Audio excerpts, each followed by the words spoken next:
Iran America இடையே அமைதி ஒப்பந்தம் 14 அம்சங்களோட கையெழுத்தாகி இருக்கு. இது ஒரு அமைதி ஒப்பந்தம் அல்ல, இது ஒரு சண்டை நிறுத்த ஒப்பந்தம். வகுக்கப்பட்டிருக்கிற அந்த 14 விஷயங்கள் செயல்படுத்துவது பற்றி எப்படி தீர்மானங்கள் அமைகின்றன என்பதை பொறுத்துத்தான் 60 நாட்களுக்கு பிறகு களம் எப்படி இருக்கும் என்பது நம்மால் சொல்ல முடியும்.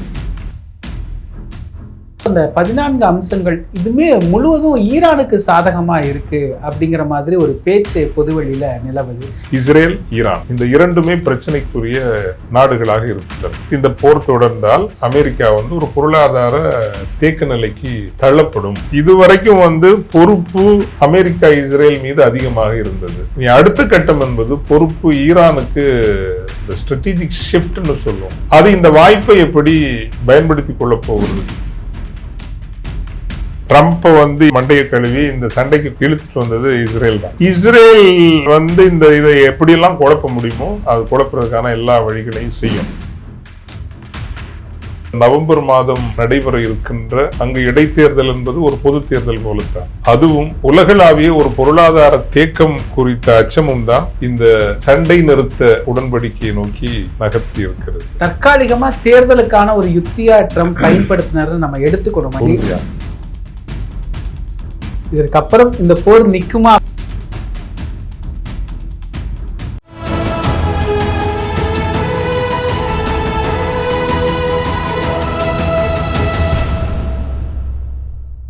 தமிழரம் நேயர்களுக்கு வணக்கம். இன்று நம்முடைய ஃபாதர் ஜெகத் கஸ்பர் அவர்கள் இணைந்துள்ளார். வணக்கம் ஃபாதர். வணக்கம். ஈரான் அமெரிக்கா இடையே அமைதி ஒப்பந்தம் 14 அம்சங்களோட கையெழுத்தாகி இருக்கு ஃபாதர், எப்படி பாக்குறீங்க? சண்டை நிறுத்தம் என்பது வரவேற்கத்தக்கது.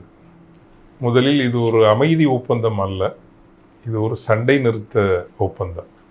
60 நாட்கள் தான். இந்த 60 நாட்களுக்குள் வகுக்கப்பட்டிருக்கிற அந்த 14 விஷயங்கள் அவற்றில் எப்படி வரையறை நோக்கி நகர்த்தப்படுகிறது, செயல்படுத்துவது பற்றி எப்படி தீர்மானங்கள் அமைகின்றன என்பதை பொறுத்துத்தான் 60 நாட்களுக்கு பிறகு களம் எப்படி இருக்கும் என்பது நம்மால் சொல்ல முடியும். ஆயினும் அமைதி என்பது வரவேற்கத்தக்க அடிப்படையான ஒன்று. எனவே நாமும் வரவேற்கின்றோம். முந்தைய நேர்காணலில் நான் குறிப்பிட்டதைப் போல போரில் தோற்று போகாமல் அல்லது ஒரு முழுமையான வெற்றியை அமெரிக்காவுக்கு மறுத்திருப்பதன் மூலம் ஈரான் முதல் சுற்றில் முன்னிலையில் நிற்கிறது. வெற்றி பெற்றுவிட்டது என்று நான் சொல்ல வரவில்லை, முன்னிலையில் நிற்கிறது. ஹார்மஸ் நீரிணை 60 நாட்களுக்கு திறக்கிறது. எனவே உலக அளவிலான ஒரு பொருளாதார நெருக்கடி, பெரும் பொருளாதார சீர்குலைவை நோக்கி நகர்வதிலிருந்து தற்காலிகமாக தடுக்கப்படுகிறது. பிராந்திய நாடுகள், அது அமீரகம், Kuwait, Bahrain, Qatar, Saudi Arabia நிம்மதியாக தங்கள் பொருளாதாரங்களை மீண்டும் கட்டியெழுப்புகின்ற பணியை செய்யலாம் என்கின்ற ஒரு சூழல் எழுந்திருக்கிறது. இதில் ஈரானுக்கு அனுகூலமாக அமைந்த ஒரு சூழமைவு என்றால் அமெரிக்காவில் ஒரு ரிசெஷன்னா பொருளாதார தேய்வு குறித்த ஒரு அச்சம். அது வருகின்ற நவம்பர் மாதம் நடைபெற இருக்கின்ற அங்கு இடைத்தேர்தல் என்பது ஒரு பொது தேர்தல் போலத்தான். அமெரிக்க காங்கிரஸில் மிக குறுகிய எண்ணிக்கையில் தான் ட்ரம்ப் அவர்களினுடைய குடியரசுக் கட்சி பெரும்பான்மையை தக்க வைத்திருக்கிறது. ஒருவேளை அதில் பெரும்பான்மையை இழக்குமேயானால் ட்ரம்ப்பை இம்பீச் பண்றது, அதிபர் பதவியிலிருந்து நீக்கக்கூடிய தீர்மானங்களை காங்கிரஸ் கட்சி, டெமோக்ராட்டிக் கட்சி காங்கிரஸில் முன்னெடுக்கக்கூடும். அது மீதம் இருக்கிற எஞ்சிய நாட்களை ஒரு நிம்மதியற்ற நாட்களாக, ஆட்சிக்கால எஞ்சிய நாட்களை நிம்மதியற்ற நாட்களாக ட்ரம்ப் அவர்களுக்கு மாற்றக்கூடும். அதுவும் உலகளாவிய ஒரு பொருளாதார தேக்கம் குறித்த அச்சமும் தான் இந்த சண்டை நிறுத்த உடன்படிக்கையை நோக்கி நகர்த்தி இருக்கிறது. இது ஒரு உண்மையான சமாதானமாக மாற வேண்டும் என்பதுதான் என்னுடைய கருத்து. இதில் நம்ம ரொம்ப கவனிக்க வேண்டியது இந்த நுவான்ஸ்னு சொல்லுவோம். இதில் யார் வென்றார்கள், யார் தோற்றார்கள், யாருக்கு அனுகூலங்கள் அதிகம்? உண்மையில் முதற்கட்ட நாம் பார்க்கிற போது அனுகூலங்கள் ஈரானுக்கு அதிகமாக இருக்கிறது. காரணம், இந்த போரை அது எதிர்கொண்டது இப்போது இருக்கிற இந்த இஸ்லாமிக் ரிப்பப்ளிக் என்கின்ற அந்த அரசியல் அமைப்பை காக்க வேண்டும். இரண்டாவது IRGC என்று இஸ்லாமிக் ரிப்பப்ளிக் ரெவல்யூஷனரி கார்ட், அந்த இராணுவ கட்டமைப்பை பாதுகாக்க வேண்டும். சீர்குலைந்து த ஸ்டேட் அப்பேரட்டஸ், அரசு அமைப்பு என்பது சீர்குலைவுக்கு உள்ளாகக்கூடாது. இந்த நோக்கங்களுடன் தான் அது இந்த போரை எதிர்கொண்டது. அந்த 3 இலக்குகளையும் அடிப்படையில் அது தக்க வைத்துக் கொண்டுள்ளது, வென்றுள்ளது. இதுவரை ஹார்மஸ் நீரிணை என்பது 100 நாட்களுக்கு முன்பு வரை இஸ்ரேல் அமெரிக்கா போர் தொடுப்பதற்கு அல்லது போரை தொடங்குவதற்கு முன்பு வரை அது ஒரு இன்டர்நேஷனல், ஒரு ஃப்ரீ டிராவல் ஜோன், ஷிப்பிங் லேன்னு சொல்லுவோம், ஒரு நீரிணைன்னு சொல்லுவோம் இல்லைங்களா. அந்த பாக் ஸ்ட்ரைட், பாக்கு நீரிணை, மலாக்கா ஸ்ட்ரைட், மலாக்கா நீரிணை, இங்கிலீஷ் சேனல், இவை எல்லாமே மிக மிக முக்கியமான உலகளாவிய ஒரு மிக குறுகிய நீரிணை பகுதிகள். ஸோ இந்த ஹார்மஸ் நீரிணை என்பது எந்த விதமான விவாதத்திற்கும் அப்பாற்பட்ட ஒரு எல்லோரும், எல்லா கப்பல்களும் சென்று வருகிற ஒரு நீரிணையாக இருந்தது. அந்த நீரிணையை ஒரு லெவரேஜாக நிரந்தரமாக மாற்றுகிறது ஈரான். 60 நாள் கடந்தாலும் சரி, எதிர்காலத்திலும் இனிமேல் அந்த நீரிணையை கடக்கிற கப்பல்கள் கப்பம் கட்டித்தான் செல்ல வேண்டும் என்றால், கட்டணம் கட்டித்தான் செல்ல வேண்டும் என்கின்ற ஒரு சூழல் வரக்கூடிய வாய்ப்பு இருக்கிறது. மறுகட்டமைப்பு நிதியம் என்று $300 பில்லியன் வாக்களிக்கப்பட்டிருக்கிறது. வரும் வராது என்பது அடுத்த கட்ட எப்படி செல்கிறது என்பதை பொறுத்து.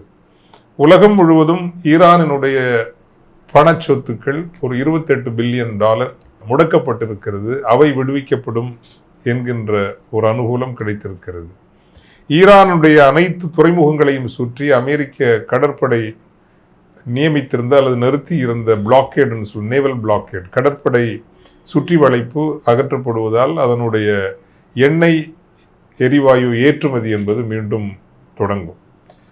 அமெரிக்கா போருக்கு சென்ற அந்த அடிப்படை காரணங்கள் அவை உண்மையிலேயே வெற்றி கொள்ளப்பட்டிருக்கிறதா என்றால் அது ஒரு இன் பிரின்சிபல் அக்ரிமெண்ட். என்ரிச்மெண்ட் ரைட் இருக்குது. அது யுரேனியம் என்ரிச் பண்ணலாம், ஆனால் அது அணுகுண்டை நாங்கள் ஒருபோதும் ஆசைப்பட மாட்டோம்.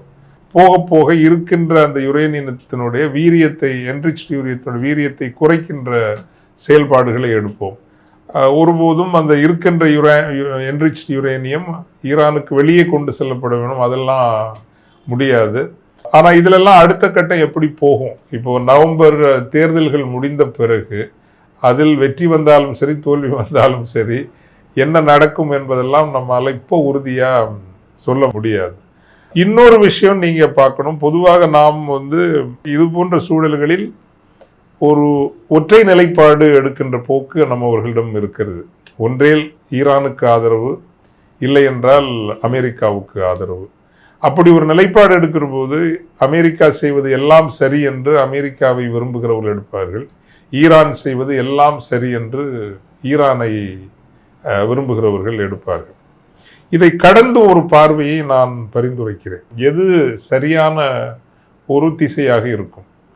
இப்போது இந்த அமைதி ஒப்பந்தம் என்பது அமெரிக்கா, டொனால்ட் ட்ரம்ப் அவர்களுக்கும் அவரது ஆளும் கட்சிக்கும் ஒரு மிக முக்கியமான தேவையாகவும், உலக பொருளாதாரம் ஒரு நெருக்கடிக்கு உள்ளாகுமோ என்ற பல நாடுகளினுடைய அச்சங்களும் ஒரு காரணமாக இருந்தாலும், இதில் முன்னிறுத்தப்பட்டது துணை அதிபர் JD வான்ஸ் அவர்கள். இதை நீங்கள் கவனிக்கணும். இதெல்லாம் அந்த நுவான்ஸ்ன்னு நம்ம சொல்லுவோம்.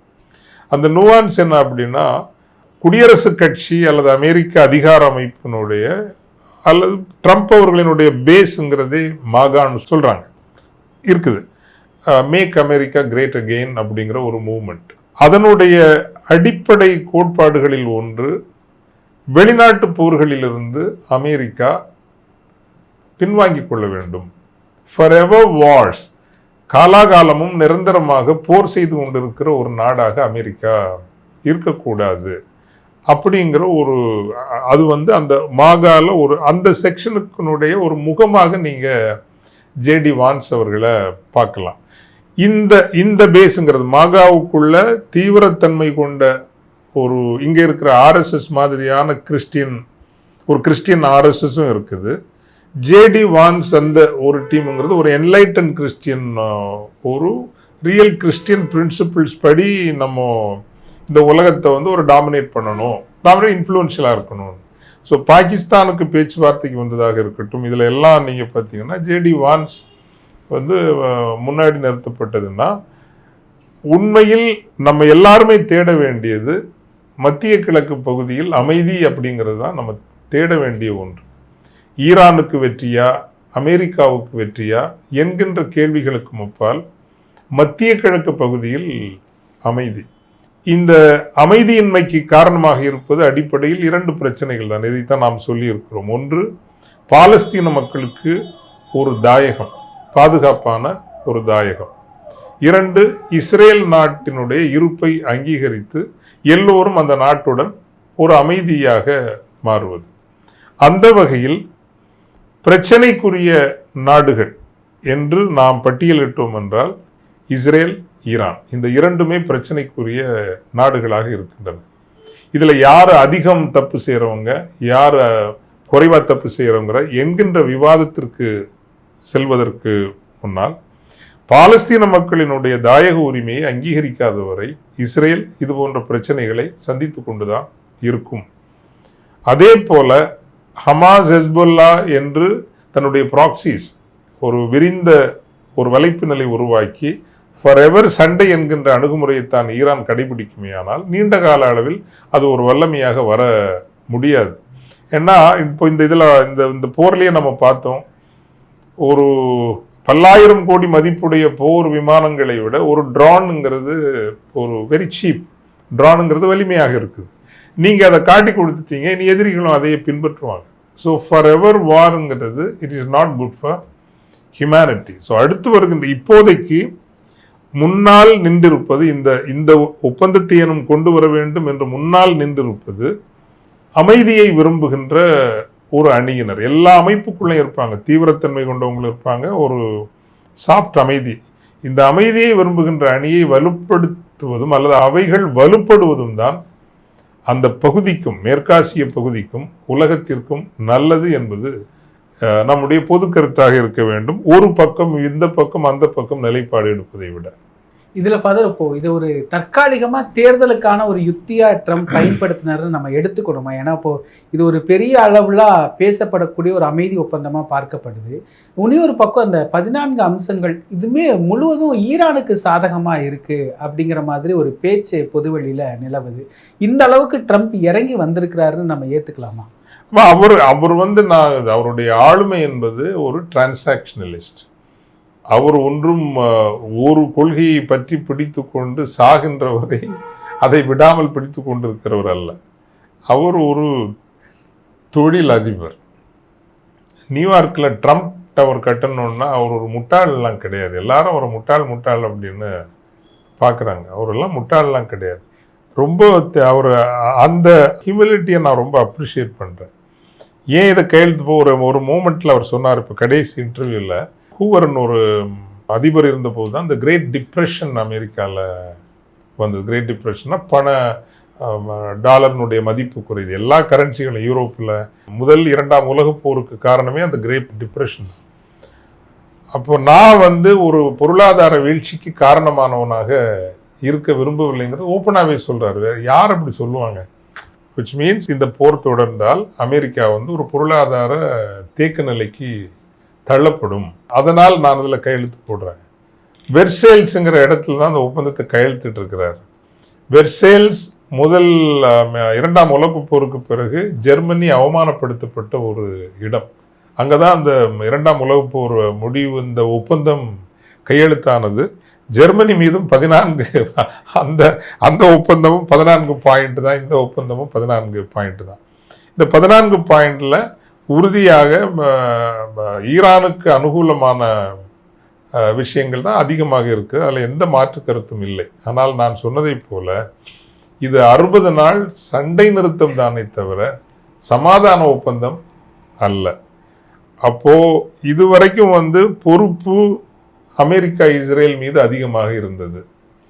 இனி அடுத்த கட்டம் என்பது பொறுப்பு ஈரானுக்கு, இந்த ஸ்ட்ராட்டஜிக் ஷிஃப்ட்னு சொல்லுவோம். அது இந்த வாய்ப்பை எப்படி பயன்படுத்தி கொள்ளப் போகிறது. காரணம், இதே அமைப்பிற்குள், அமெரிக்க அதிகார அமைப்பிற்குள் இருக்கட்டும், ஈரானுடைய அதிகார அமைப்பிற்குள்ளாக இருக்கட்டும், இப்படி ஒரு ஏற்பாட்டை விரும்பாதவர்கள் நிறைய இருப்பார்கள். இந்த ஹாக்ஸ்னு சொல்லுவாங்க, ஒரு தீவிரத்தன்மை கொண்டவர்கள். இதை உடைக்கிறதுக்கான எல்லா வழியையும் பார்ப்பாங்க. இப்போ இதில் கூட நீங்கள் ஈரான் சார்பில் முன்னாடி நின்னது பார்லிமெண்ட் அதிபர் மசூத் பெசஸ்கியானும் ஒரு ஐஆர்ஜிசி இஸ்லாமிக் ரெவல்யூஷனரி கார்டினுடைய முன்னாள் தலைவர் கலீப்னு நினைக்கிறேன், அவர் தான் முன்னாடி நின்றுருக்காங்க. அப்போ அந்த அதிகார அமைப்புக்குள்ளேயே அதிதீவிரத்தன்மை கொண்டவங்களும் இருப்பாங்க. இவங்களை போல கொஞ்சம் பக்குவப்பட்டவங்க ஈரானுக்கு எது நல்லது, இது ஒரு நல்ல வாய்ப்பு, நம்ம economic reconstruction possible, missile program இதிலேருந்து வெளியே எடுத்திருக்காங்கன்னா இட் கேன் கண்டினியூ, நிறைய அனுகூலங்கள் இருக்குது அப்படிங்கிற ஒரு நிலைப்பாடு எல்லாம் அனுகூலமாக இருக்குது. இதை கட்டி எழுப்பி கொண்டு போகணும் அப்படின்னு நினைக்கிறவங்களும் இருப்பாங்க. அந்த இது வலுப்பட்டா 60 நாட்களுக்கு பிறகு நல்லது நடக்கும் உறுதியாக.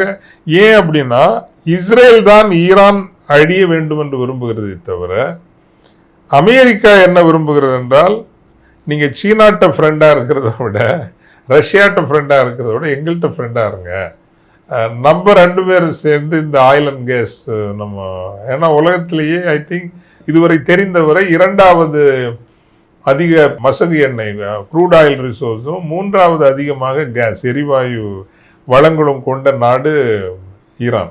அப்புறம் லித்தியம் வேற இருக்கு. இந்த நியூ அடிக்கடி சொல்றேன் இல்லையா, இப்போ உலகத்திலேயே 2வது அதிக அளவு லித்தியம் மினரல் ரிசோர்ஸ் கொண்ட நாடு. இதை நம்ம அதனால தான் நீங்க நல்லா கவனிச்சிங்கன்னா, நான் மீண்டும் சொல்றது, நாடுகள் தங்களினுடைய நீண்ட கால தேவைகளினுடைய அடிப்படையில் தான் போர்களை நடத்துகின்றன. அது நினைச்சிருந்தா இப்ப இந்த கார்க் ஐலண்டை கம்ப்ளீட்டா முடிச்சிருக்கலாம். ஈரானுடைய அத்தனை ஆயில் ஃபெசிலிட்டிஸையும் அமெரிக்கா நியூக்ளியர் சைட்டையே போய் அடிச்சு முடிக்கிறவங்களால இதை அடிச்சு முடிக்கிறதுக்கெல்லாம் ஒரு வேலையே இல்லை, முடிச்சிருக்கலாம். ஆனால் அதெல்லாம் தொடரல. ஈரான், சவுதி அரேபியா, அமீரகம், பஹ்ரைன், குவைத் நாடுகளினுடைய எண்ணெய் வயல்களையும் எண்ணெய் எரிவாயு கட்டமைப்புகளையும் இலக்கு வைத்து தாக்கிய போதும் கூட ஈரானினுடைய அந்த கட்டமைப்புகளை அவங்க தாக்கவே இல்லைன்னா, இப்போ நம்ம அழிச்சோம்னா அவங்களோட நம்ம வியாபாரம் பண்றதுக்கே இன்னும் 10 வருஷம் 15 வருஷம் ஆகும். எதுக்கு நம்ம அழிக்கிறோம்? வேணாம், ஏதோ ஒரு வகையில் இவங்களை நம்ம வழிக்கு கொண்டு வந்து இவங்களோட நம்ம வியாபாரம் பண்ண முடியுமா அப்படின்னு பார்ப்போம் அப்படிங்கிற ஒரு அப்ரோச் அதுக்குள்ள நீங்க இருந்ததை கவனிக்க முடியும். எனவே இஸ்ரேல் ஈரானை அழிக்க வேண்டும் என்று நினைக்கிறது, அந்த அணு ஆயுத திட்டத்தை முற்றிலுமாக அழிக்க நினைக்கிறது. அமெரிக்கா அணு ஆயுத திட்டங்களை மட்டுப்படுத்த விரும்புகிறது. இப்போ ஏன் என்ரிச்டு யுரேனியம் அலோவ் பண்ணுறீங்கன்னு கேட்குற நேரம், ஐ லைக் ட்ரம்ப் பக்கத்தில் இருக்கிற எல்லா நாடும் பண்ணுறாங்க, அவங்கள்ட்ட போய் நீங்கள் பண்ணாதீங்கன்னு சொல்கிறது இஸ்ரேல் பண்ணுறான், பாகிஸ்தான் பண்ணுது, இந்தியா பண்ணுது. ஈரானை பண்ணக்கூடாதுன்னு சொல்கிறது, என்ரிச்மெண்ட் கூட பண்ணக்கூடாதுன்னு சொல்கிறதெல்லாம் சரி கிடையாதுன்னு ட்ரம்பே சொல்கிறாரு. Very practical man. So therefore நீண்ட கால அளவில் அமெரிக்காவினுடைய இலக்கு என்பது ஈரானை அழிப்பது அல்ல. அவங்களோட எல்லாம் எதுக்கியா ஃப்ரெண்டாக இருக்கிற, நம்ம ஃப்ரெண்டாக இருப்போம், நம்ம வியாபாரம் பண்ணிக்குவோம் அப்படிங்கிற செய்தியை இதுக்குள்ள நீங்கள் பார்க்கணும். இதில் இஸ்ரேலோடைய நிலைப்பாடு எப்படி ஃபாதர் புரிஞ்சுக்கலாம்? இப்போ லெபனான் தாக்குதலும் நிறுத்தணுங்கிறத இதனுடைய முக்கியமான அம்சங்களில் ஒன்றா இருக்குது. இஸ்ரேல் அதற்கு வழிக்கு வருவாங்களா? இப்போ இஸ்ரேல் மீது ஒரு கடுமையான வெறுப்பில் ட்ரம்ப் பேசுறதையும் நம்ம பார்க்க முடியுது. இஸ்ரேல் நிலைப்பாடு எப்படி இருக்கு? இஸ்ரேல் இதை எப்படியெல்லாம் குழப்ப முடியுமோ அது குழப்பறதுக்கான எல்லா வழிகளையும் செய்யும். ஏன்னா ட்ரம்ப்பை ஏதோ அவரை மண்டையை கழுவி இந்த சண்டைக்கு இழுத்துட்டு வந்தது இஸ்ரேல் தான். அந்த 2024 ஹமாஸ் நடத்திய தாக்குதலும் அதில் ஒரு வாய்ப்பை இவங்க பார்த்தாங்க. என்னன்னா, ஒரே அடியாக ஹெஸ்புல்லா, ஹமாஸ் எல்லாரையும் முடிக்கணும் அப்படிங்கிற ஒரு வாய்ப்பை பார்த்தாங்க. ஹமாஸை கணிசமான அளவுக்கு பலவீனப்படுத்திட்டாங்க. அவங்க திரும்பி வர்றதுக்கு நாட்கள் நிறைய ஆகும். சிரியால அவங்க விரும்பின ஒரு ஆட்சி, விரும்பாதவரை அகற்றி விட்டு அதை விட பன்மடங்கு மோசமான ஒரு ஆளை கொண்டு வச்சிருக்காங்க. ஹெஸ்புல்லாவையும் இந்த வாய்ப்பை பயன்படுத்தி முடிச்சிடணுங்கிறது பெஞ்சமின் நெத்தன்யாகுனுடைய ஒரு அதனால தான் லெபனான்ல இப்போ அடிச்சுட்டு இருக்கிறாங்க. தட் இஸ் வை இந்த நீங்கள் ஒப்பந்தத்தில், இந்த சண்டை நிறுத்த ஒப்பந்தத்தில் முதல் பாயிண்டே லெபனான் இருக்கிறத நீங்கள் பார்ப்பீங்க. ஏன்னா ஹெஸ்புல்லா பலவீனப்படுவதை ஈரான் ஒருபோதும் விரும்பாது. ஏன்னா அதோடைய லெவரேஜ் குறைஞ்சிடும். எப்படி வந்து ஹார்மஸ்ங்கிறது ஒரு லெவரேஜோ, ஹெஸ்புல்லாங்கிறதும் ஒரு லெவரேஜ். இஸ்ரேலை பொறுத்த வரைக்கும் நீண்ட காலம் அமெரிக்காவினுடைய நிபந்தனையற்ற முழு ஆதரவை பெற்று வந்தது. ஆனால் நான் இப்போ சொன்னேன், இந்த மாகாவில் இருக்கிற ஒரு செக்ஷன் வந்து இஸ்ரேல் நம்ம வந்து ஒரு அளவுக்கு மேலே பயன்படுத்துது. நமது நிறுவனங்களை நம்ம இப்போ சொல்கிறோம் இல்லைங்க, எல்லாம் அதானி கண்ட்ரோலாக இருக்குது, அம்பானி கண்ட்ரோலாக இருக்குது. இந்திய தேசியம்னு சொல்கிறீங்க, அது என்னையா வந்து இது அதானி தேசியமா, அம்பானி தேசியமா, இல்லை இந்திய தேசியமானு நம்ம கேட்குறோமில்ல. நம்ம வந்து ஆக்சுவலி எவ்வளவு கொடுத்தோம், நம்ம இப்போது 13 லட்சம் கோடி கொடுத்துட்டு நமக்கு திரும்பி கிடைச்சது something, I may be wrong data, but வரியாக நம்மளுடைய இந்தியன் அந்த கான்ட்ரிபியூஷனாக நம்ம கொடுத்தது அது நம்ம திரும்பி கிடைச்சது வெறும் 2.9 ஏதோ சம்திங் தான் கிடைச்சிருக்குது. யூபிக்காரன் வெறும் 3 லட்சம் கோடி தான் கொடுக்குறான், ஆனால் 10 லட்சம் கோடி திரும்பி எடுத்துக்கிறான். இதுக்கு பேராக இந்திய தேசியம்? இந்த கேள்வியெல்லாம் கேட்டால் நீங்கள் வந்து பாரத் மாதாக்கு எதிரானவங்கன்னு உங்களை சொல்லிடுவாங்க. அதே போல தான் அங்கே வந்து இஸ்ரேலுக்கு எதிராக பேசினா ஆன்டிசெமிட், இந்த ஒரு பெரிய ஒரு இது இருந்தது. இப்போ அந்த மாகாவுக்குள்ளே இருக்கிற, நான் சொன்னேன் இல்லைங்களா, ஒரு ஃபோர்ஸுங்கிறது இஸ்ரேல் நம்மளை வந்து அப்யூஸ் பண்ணுது, நம்மளை தப்பாக அது பயன்படுத்திக்குது அப்படிங்கிற ஒரு ஸ்ட்ராங் இது அங்கே உருவாகி வருகின்ற காரணத்தினால் தர்மசங்கடமான ஒரு நிலைக்கு, தர்மசங்கடம் இல்லை, கொஞ்சம் ஒரு நெருக்கடியான காணருக்கு இஸ்ரேல் தள்ளப்படுகிறது. ஆனால் அது எல்லா வித்தையும் பண்ணும். இந்த ஒப்பந்தம் நிறைவேறாமல் செல்வதற்கான எல்லா வேலைப்பாடுகளையும் அது செய்யும் என்று எதிர்பார்க்கலாம். இதற்கப்புறம் இந்த போர் நிற்குமா அப்படிங்கிறது இந்த தற்காலிக ஒப்பந்தத்தை வச்சுட்டு நம்ம முடிவு செய்ய முடியாது. அப்படிதான் இதை நம்ம உறுதியாக. நிகழ்கால அரசியல் குறித்து பல தகவல்களை பகிர்ந்து கொண்டதுக்கு நன்றிங்க. நன்றி. இதே போன்று நிகழ்கால அரசியலின் சாரம்சங்களை அரசியல் ஆளுமைகளின் நேர்காணல் வழியே தொடர்ந்து காண தமிழ் நிறம் வலையொலியை சப்ஸ்கிரைப் செய்யுங்கள். தங்களின் மேலான கருத்துக்களை கருத்துளை பெட்டியில் பதிவிடுங்கள். நன்றி, வணக்கம்.